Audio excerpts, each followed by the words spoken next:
And so at this point in my understanding of the history of art, I have a good grip on the traditional processes, and particularly the flowering of revival printmaking in the 19th century. So there's a little emphasis on the 19th century here, and that you can produce in multiples rather than have only one thing to show for it, which is the message behind the first slide. Which one of these is the drawing? The one on the left. Somebody worked hard to make that drawing. It's beautiful. Super. So you've got one drawing. But if you would like to have multiple drawings, will they be the same, one to the next? Probably not. It's very difficult to do the very same thing twice. But if you do one thing on a reproducible process, then you can have 20 or 50 or 100 that are more or less the same. Technically, no two of these are the same either, but they're very, very close. The eye was drawn as a unique product, and an artist using a metal plate and a very sharp tool produced a picture of an eye using a metal plate process with ink, so that if we could find that plate, we could make 200 of those. This particular sample looks very mechanical, does it not? It's not really a replacement for the drawing or its softness, but that's a characteristic of the process that was used to make that detail, and it should remind you of currency, of a dollar bill. And I used to tell students, when you can't remember one process from another, pull out a piece of money. Nobody's using any money right now. Somebody asked me for $1 yesterday, and I don't have any cash right now. Anyway, that mechanical quality is part of the natural outcome of the process that the artist chose and used to make that image. So that's what we want to pay attention to right now, is what the lines really look like up close and why that is. Because the why explains the process. And then, if you think about an artist having a choice among a range of processes, you can think about the prints you own and ponder why he would have chosen, why did he choose etching to do this when he could have used, another process, thinking about the outcome, what the product looks like. So here is the handout you've got. And these are the processes I'm going to review with you at a better clip than I've adopted so far. Woodblock cutting, with the wood makes the wood cut. Engraving makes an engraving. Etching makes a print we call an etching, and lithography makes a print we call a lithograph. These samples show you pretty dramatically the differing characters of these four processes, and the character results from the material itself. So I just want to review what the materials are, what the tools look like, because it makes it pretty easy to remember the characteristics of one process versus another. At the bottom, well, the second line is my attempt at a word that characterizes the quality of the line. Woodcut lines are often angular. Engraving lines are almost always smooth and mechanical looking. Etched lines are typically wispy because the artist has the freedom to make tiny little scratches with the needle. And lithographic lines typically look like big swirly marks made with a crayon.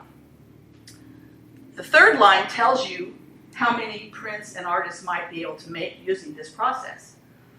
Woodblock printmaking is limited by the durability of the wood block, which, when cut to print little lines, is vulnerable to breaking under the weight of the press. Not 2,000 pounds in the case of woodblock print. Nevertheless, the little wooden lines that are standing up can't survive forever, and they will break. So that limits the number of prints you can make if you're using that process.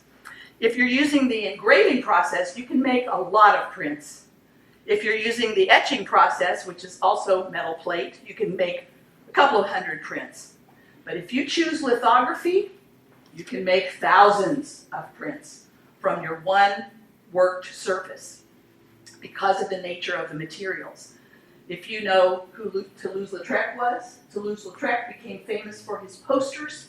The posters were made using the lithographic process. It was fast, direct, inexpensive, and the cost per unit was very low because the durability of the process allowed him to make so many, like 3,000 posters to advertise an event. Okay, so the oldest of these processes is the woodblock print. We call this process relief because in the process, the artist you're looking at a block seen from the side. The artist starts with a smooth surface. I have a pointer because lasers don't work. A smooth surface, my hand's wiggling, and digs into the surface to cut away what he wants not to print. So imagine if you put ink on a flat block, if you put ink all over this and then mash it against a piece of paper, you get a black square, right? And you could get a black square over and over again, but if you wanted there to be any pattern or design to it, you have to do something to it so that the ink stays in the same place over and over again. That's where the process comes in. You cut into that surface, and then in relief remain the lines which will receive ink, and they print to make the image. The tools are not depicted here, but one of the things that's important to remember about all printmaking is that whatever you have done is going to be backwards when it's printed.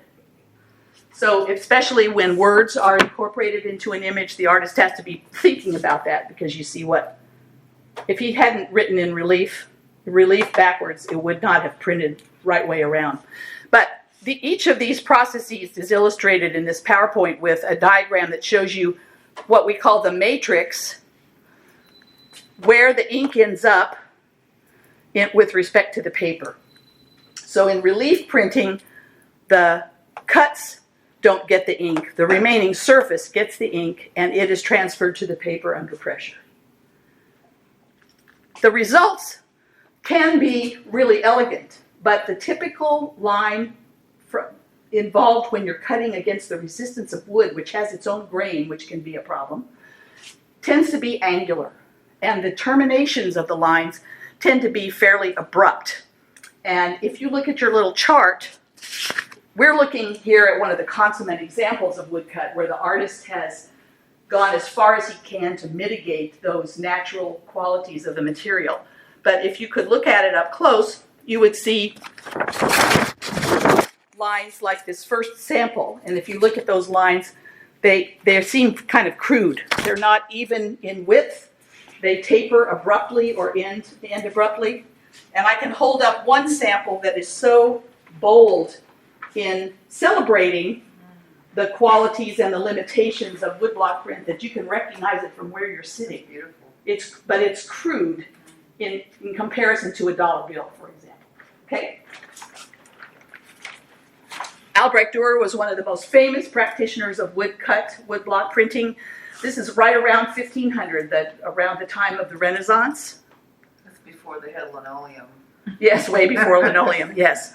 But it's also the process of the Japanese artists working later, but achieving a sumptuousness of elegant line that artists in the West using woodcut didn't really seem to pursue. And that's what complicates the study of woodblock printing. But if you just pick up the woodblock print that you've got in your hands now and think about it as a process, first thing you notice is everything's outlined in black. Right? So how would you print that? You would cut out most of a block so that you've got just little ridges left, and those little ridges would print black. So there are other things on the print. Find something that's blue. It would involve cutting another block, leaving those areas as part of the surface, the remaining surface, to be inked. And you would print them on the paper in a separate step. So to make this short, each of the colors in your woodblock print required a separate block. And every time you printed one of those blocks, you had to line up your paper just right so that the colors would come together as they do in the print you're looking at, because it's a successful one. The unsuccessful one went in the trash.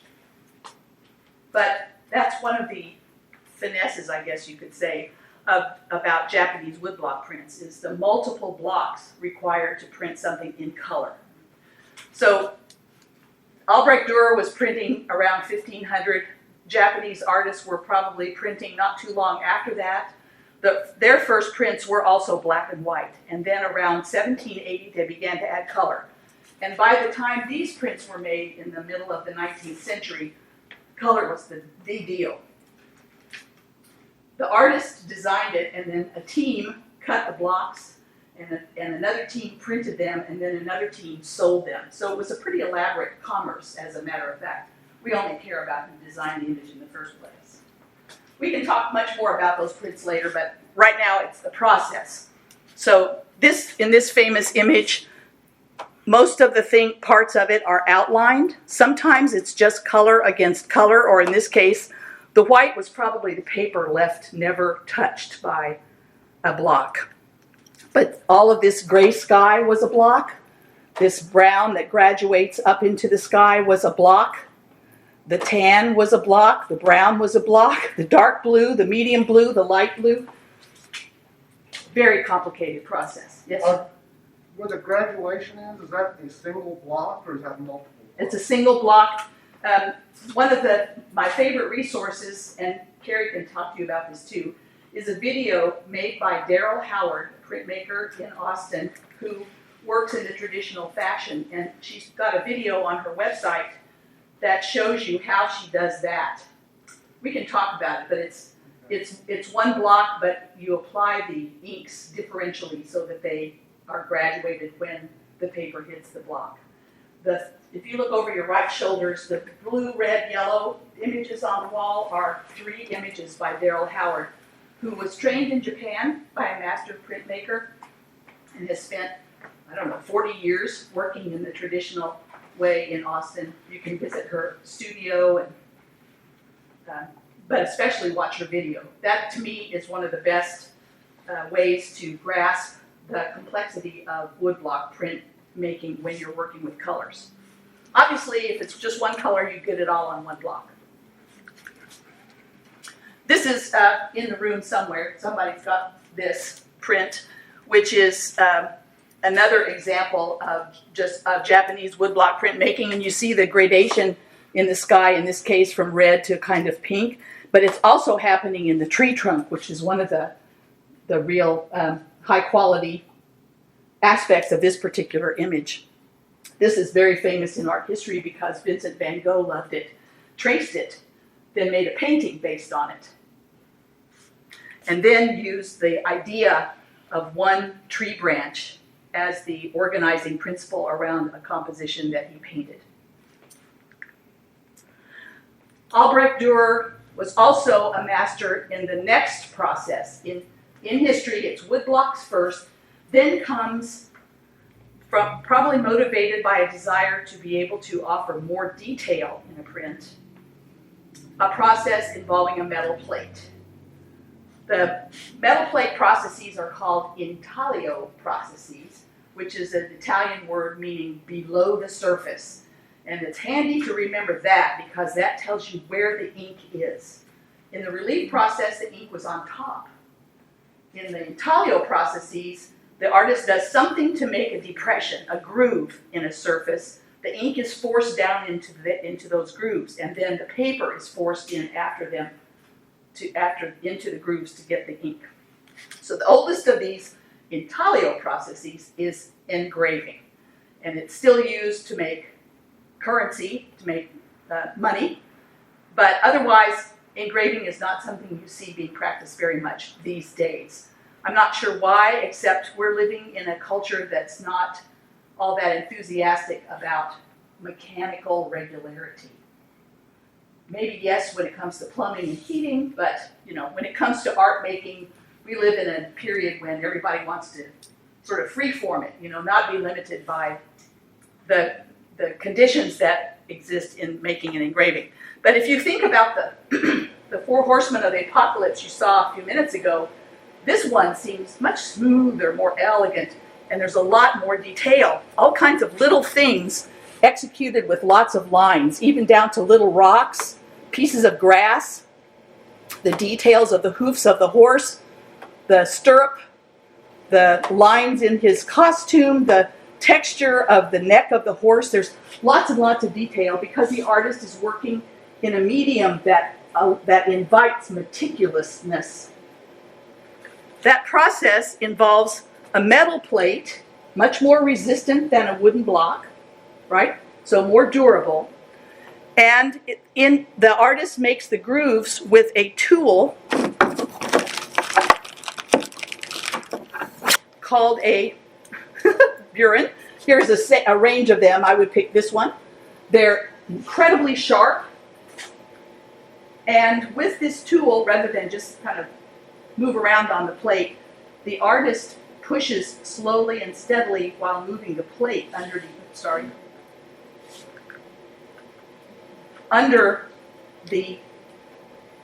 tool, under the burin. So there's a lot of control and consistency, steadiness involved in this process. Can you correct it? No. You have to make sure that that tool only goes where you intend for it to go, slow and steady with a lot of force, to make grooves that then hold the ink until the paper is pressed down into the grooves.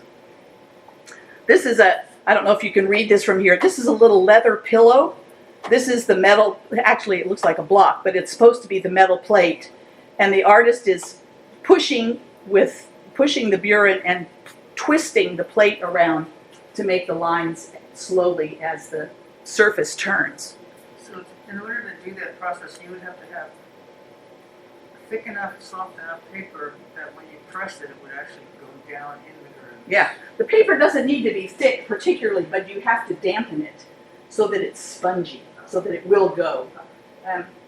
I remember, by sheer coincidence, I had an uncle in North Carolina who owned a print shop, and I was taking a class in college which involved printing a broadside, you call it. We set type, and I thought he would be tickled to know what we were doing, so I took my sample, and it was printed on a paper towel. Oh. Imagine the sponginess of a paper towel and pressing. Excuse me, what kind of metal, the plate? Metal, usually copper, but more, money's printed on steel plates. You've seen a movie somewhere along the line where somebody's uncovered a cache of old plates made to print money. Those are steel. So, how long does the plate last? It depends on how deep the grooves are, because every print submitted to that pressure diminishes the depth of the grooves. It flattens the plate out just a little bit, and after 50 prints, those grooves may not hold enough ink to make a nice, bright, dark line. So a conscientious artist will watch the quality as he makes more and more prints, and finally, maybe at number 75, say, this plate is done all it can do at the quality I want to deliver. So he will take his tool and make a giant X across the plate and print it one more time to prove to the world that that's all the prints there are from that plate. So how is it that in Santa Fe 20 years ago I had a chance to buy a Rembrandt etching for $800? Somebody found old plates that had not been canceled, we call it, and used some kind of electroplating process to raise the level of the plate again, to increase its thickness so that the grooves were once again as deep as they had been when Rembrandt made them, so that they would hold enough ink to make a decent print on modern paper. And that's why they were only, I didn't buy one, just using this as an anecdote.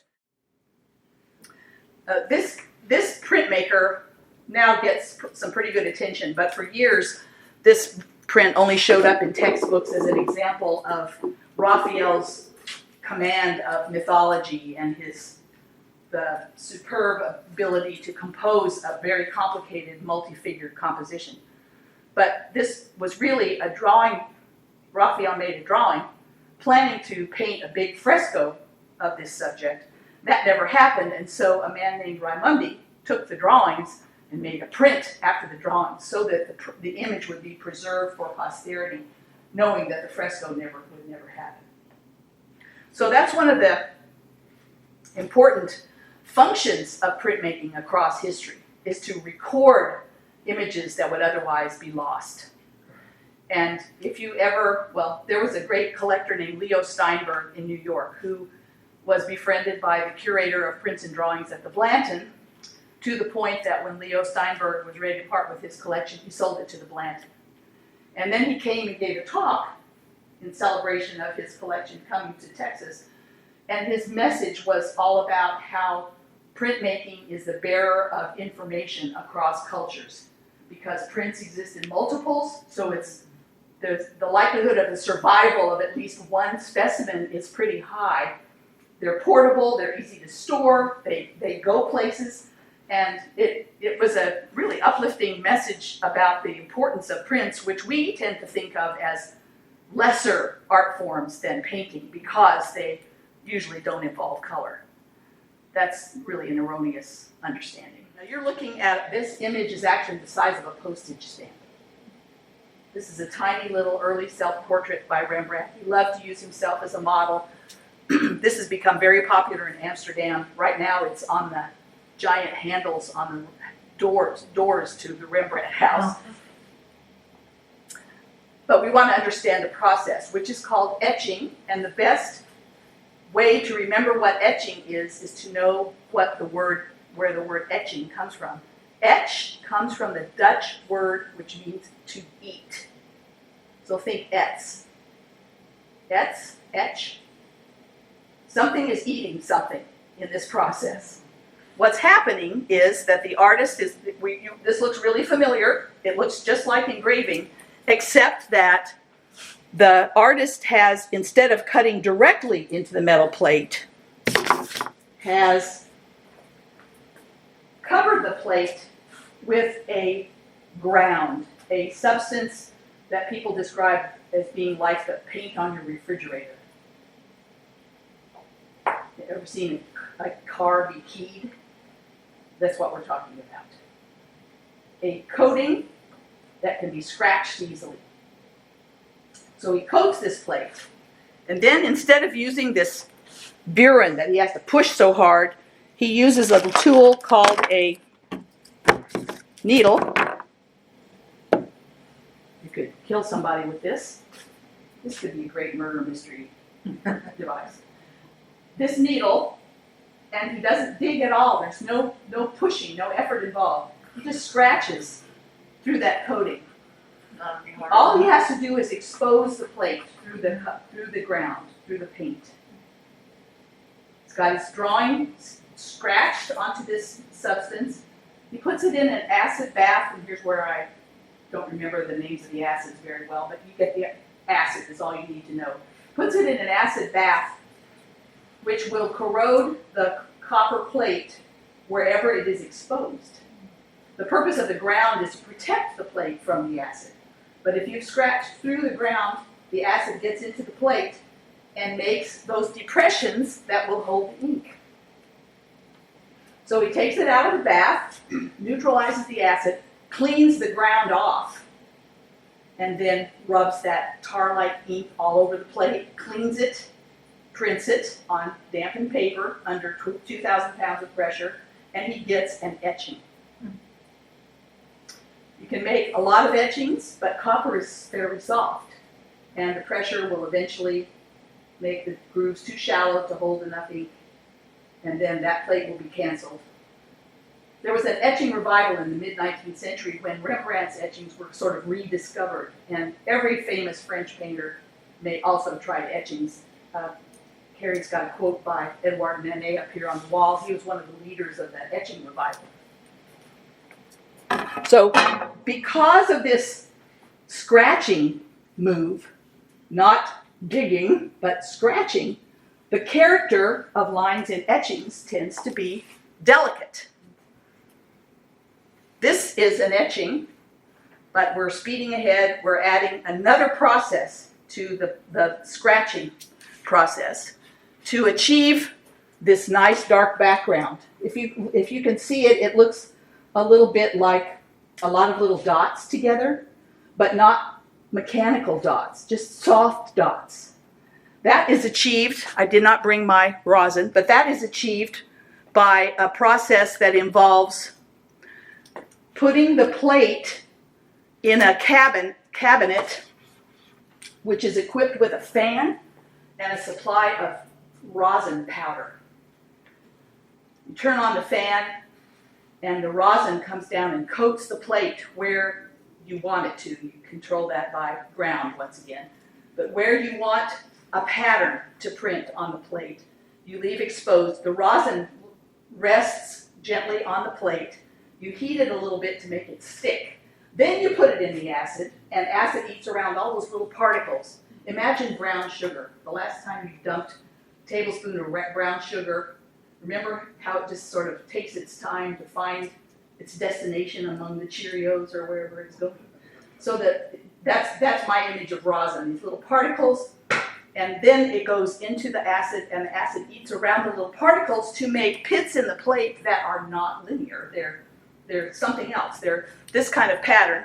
And this is a picture of it's called Aquatint. Terrible name.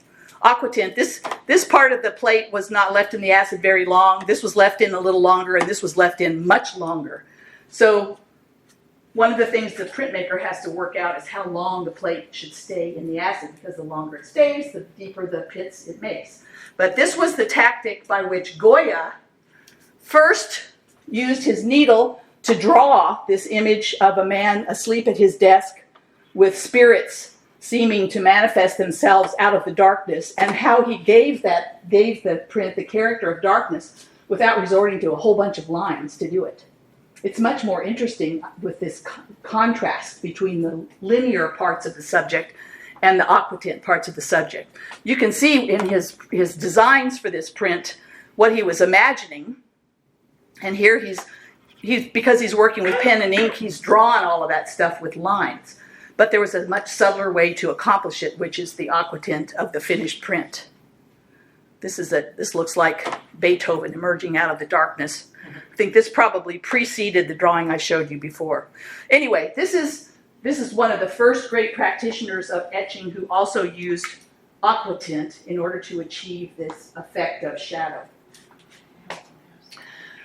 Aquatint became part of this enthusiasm for Japanese art in the late 19th century, to the extent that Mary Cassatt, who loved Japanese woodblock prints but didn't want to start over on a new technology when she had been making etchings, decided to make aquatint etchings in the style of Japanese woodblock prints. So if you look at this, think about how the aquatint process would have been involved. You have a figure which is drawn. Her dress has stripes drawn into it. That's all the needle scratching through the ground. Same for the dress on this figure and her features. All of this is drawn.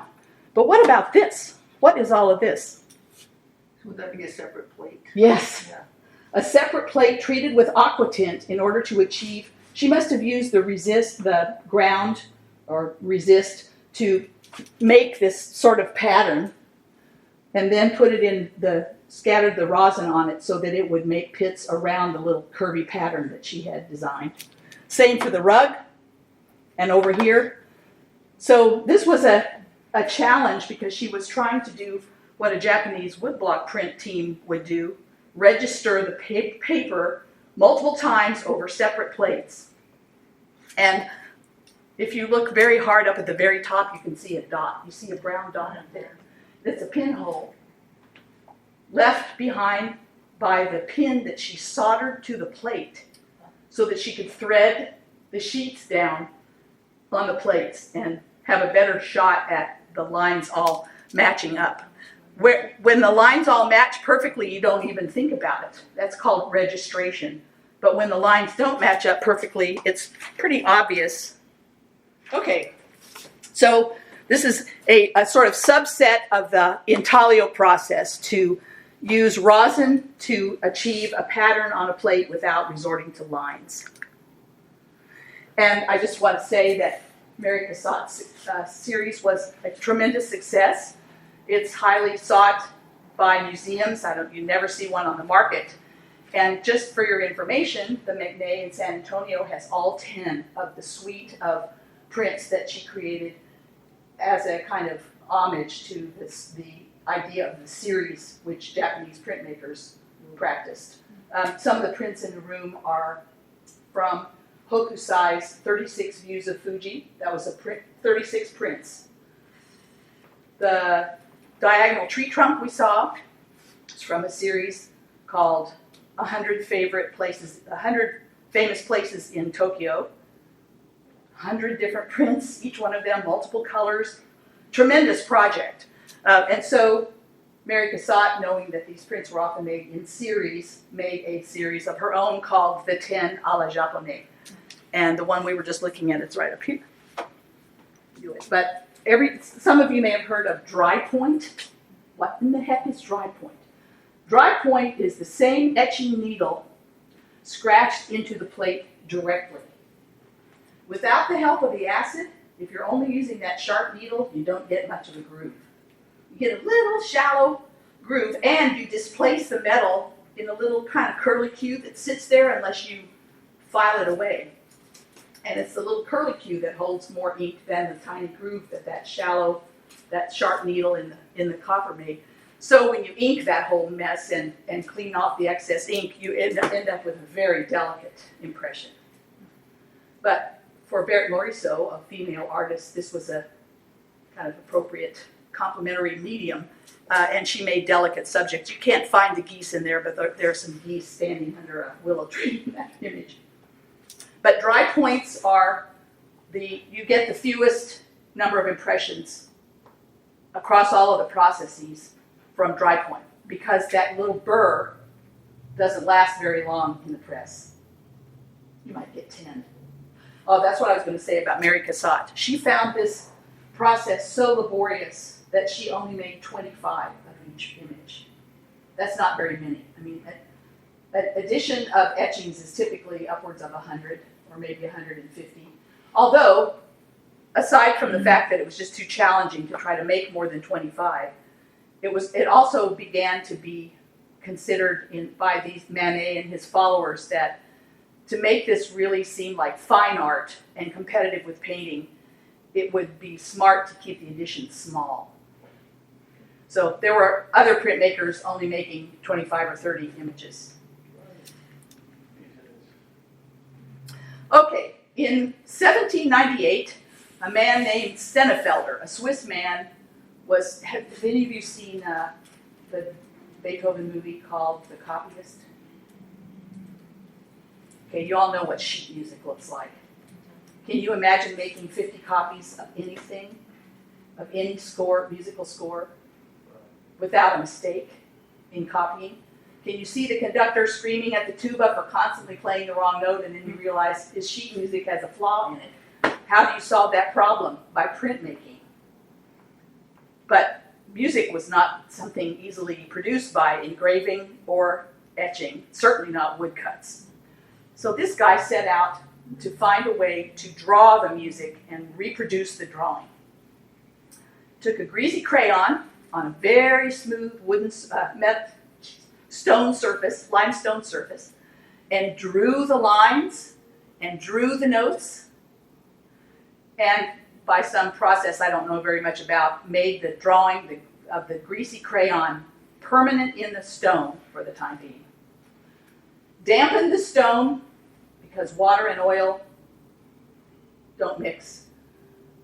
And where the stone was damp, the greasy ink he rolled over the stone, over his drawing, didn't stick. It only stuck to the greasy drawing of the music that was already on there. And he discovered that as long as he kept the stone damp to repel the ink where it wasn't wanted, he could make 100 copies like that. I mean, relatively easily, and that lowered the cost. And because he was drawing on stone, he named his process lithography, writing on stone. It transformed printmaking because it was so fast. You just had to have the idea, the crayon, the smooth stone, you drew it, you could submit your drawing to the newspaper the next day and give the world an image to go along with the latest atrocity in the streets of Paris, which is what this is. Honoré Daumier was hired to be a kind of cartoonist for the newspaper. But there were some shenanigans going on between the monarchy and the police in Paris in 1834, and a police patrol went down a street looking for somebody and lost control of themselves, I guess, and went into an apartment building and killed everybody in the building. This was a horrible event that needed publicizing in the paper, and Daumier was on the spot first because he used lithography to make a drawing about it and give it to the paper. This is a very famous lithograph because of its political consequences, actually, when it was published. But when you look at it, it looks like a crayon drawing, right? Because that's how it was made. With a greasy crayon, you can push hard, you can push gently, you can make some areas intensely dark by coloring every single centimeter of the stone. Other areas you just touch lightly so that you give little suggestions. In this case, I think that's supposed to be blood. He's over a child whose little hands are sticking out. It's a horrible image when you start looking at it, but it's very immediate because it looks like it was drawn recently, quickly, which is also part of the benefit of lithography. So here's a diagram. Here's the stone. You can now make lithography on zinc plates, which is kind of confusing to think about, but it doesn't have to be a Bavarian limestone slab. But the finest lithographs are all made that way, and these are now pretty hard to come by.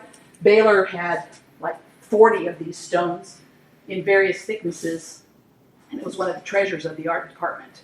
If you ever can visit a studio that still has stones rather than other surfaces for making lithographs, you're seeing the real history of the process. The stones, so you draw with a crayon on the stone, you moisten it, and then you roll with a brayer your greasy ink, and it only sticks to your drawing. So you print directly from the surface of the stone, which gives the category of printing the name planographic, because you're not cutting in, you're not printing from in relief, you're printing right from the surface. And as I say, most of the benefit of lithography comes from making it look like a drawing. Here's one of these greasy crayons, and the marks can look like this. But let's say you want a beautiful sky, and you don't want to have to execute the sky with lines. You want a smoother quality. You can use a liquid version of your crayon called tush. This is the kind of mark you get from tush, which you don't see there. Was there any here? Not really. I hope that I've got an example someplace. Anyway, you have a chance to achieve something very painterly with lithography if you want to. This is typical of Daumier, to use the ease of the drawing with the crayon to great effect, because he's showing you a figure jittery and trying to balance in motion on a sphere, which we all know is pretty difficult to do, and then this sphere happens to be a bomb. This is a cartoon he made to address the state of mind of Europeans in 1870, when war was about to break out between France and Prussia. Sometimes when you see a lithograph, you don't know that it's a lithograph. It just looks like a crayon drawing, and you need to see a couple of them before you can be sure you know what you're looking at. This is a giant lithograph. In fact, you see the line across the middle? This is 2 separate pieces of paper.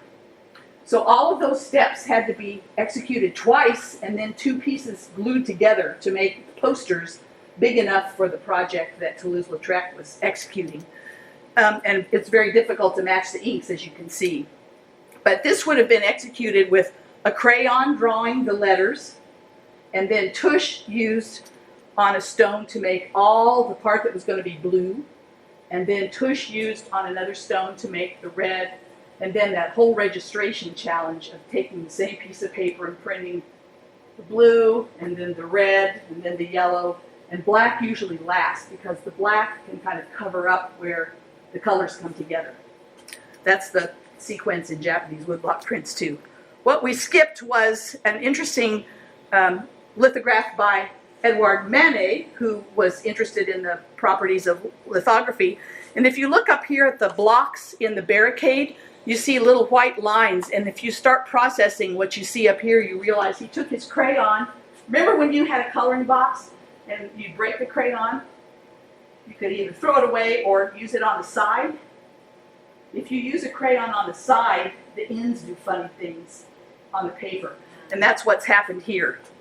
He's used his crayon on the side, very appropriate for what he was drawing, which is a bunch of bricks or stones anyway. You can see it even better right here. And here's one gentle pass with the crayon on its side, and then one harsh line with the corner of the crayon. But this is the detail that I looked at to say, oh, yes, this is a lithograph. This is the kind of mark you get with a crayon. Not with a needle, not with a burin, certainly not hacking away at a piece of wood.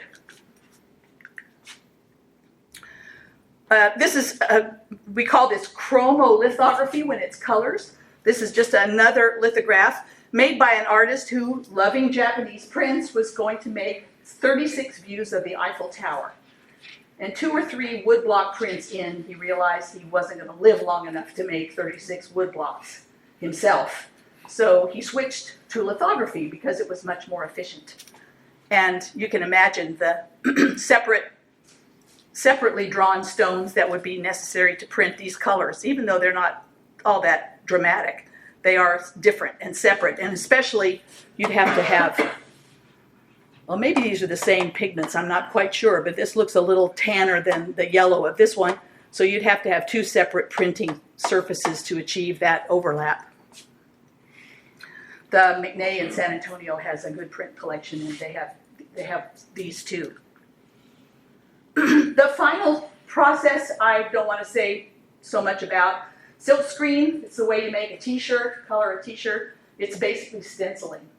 And it became very popular in the 60s, partly because it was easy, but also because it connected the imagery with its times, because the imagery was pop culture imagery taken out of comic books, and silkscreen was a good way to mimic the industrial production of comic book, the technology of comic book production. So this is an example, which is funny just because we're sitting in a room, somebody can't see us. But we call this serigraphic printing. Serigraphy means stenciling, as opposed to planography, which is the surface. Here's the diagram. Yes. Daryl Howard cut her own blocks. I mentioned back a ways that the 19th century woodblock print artist was only the designer. Hokusai designed the Great Wave, but somebody else cut the blocks. Somebody else printed the blocks, and somebody else sold the prints. In the 20th century, there was in Japan, after it had westernized very fast under the influence of the United States in particular, a bunch of Japanese artists said, we're losing our traditional arts, let's revive them. But when they revived woodblock printmaking, they abandoned the team process, and one artist would do the whole thing. Well, one artist cutting several blocks to print one image and then doing all of the printing, it's a huge task. The edition sizes went down to 10 or 15, and typically the number of colors shrunk dramatically too. And Daryl's prints over there are, they actually reflect that dynamic, that movement very well. I don't think it's intentional, but Daryl was designing her block, cutting the blocks, making the ink, inking the blocks and printing them herself. And she does it in her studio now with just a couple of helpers. But she has had carpal tunnel surgery 2 or 3 times because the cutting of the blocks is so hard on your wrist that she now sends her design to a guy who cuts the blocks with a laser somehow. So I think her process is more efficient than it used to be.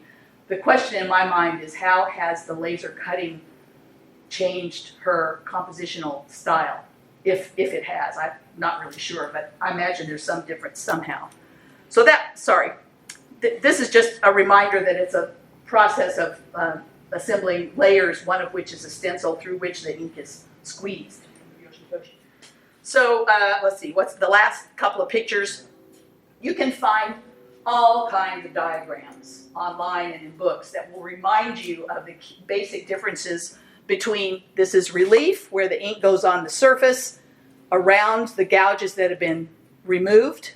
Intaglio, where the artist makes grooves that hold the ink, metal plate processes. Planographic, where no cutting happens at all, the drawing just sits on the stone and receives the ink. And stenciling, where the ink is forced through and opening onto the finished surface. But you can find these. I think Carrie found this one. Does this look familiar to you? This is not a diagram I've ever used, but it's a really good one, and you learn a little bit more every time you think about it. And you learn from looking too. To me, when I walk into a print exhibition, the first thing I do is treat it as a quiz.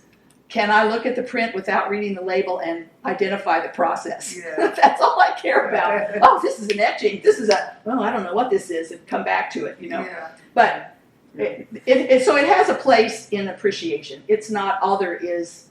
It's not the only criterion to use when you're trying to decide how you feel about a print, but it's a way in.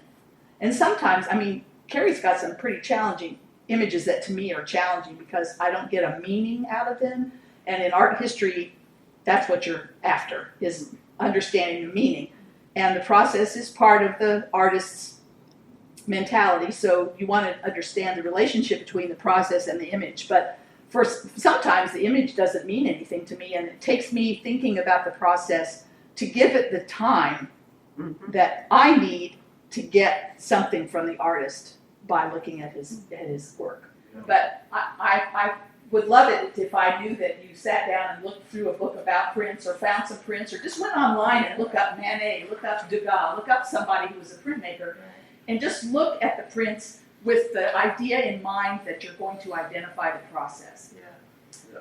How does that process work again? Am I making grooves in a plate? Am I using acid? And a great refresher is on the final page. It's a website that only lasts 3 minutes. It's called What is a Print? It's produced by the Museum of Modern Art. It's interactive. You pick which process you want to see, and in the little cartoon it shows you the steps. It's very affirming if you're kind of confused, especially on the acid process. Yeah.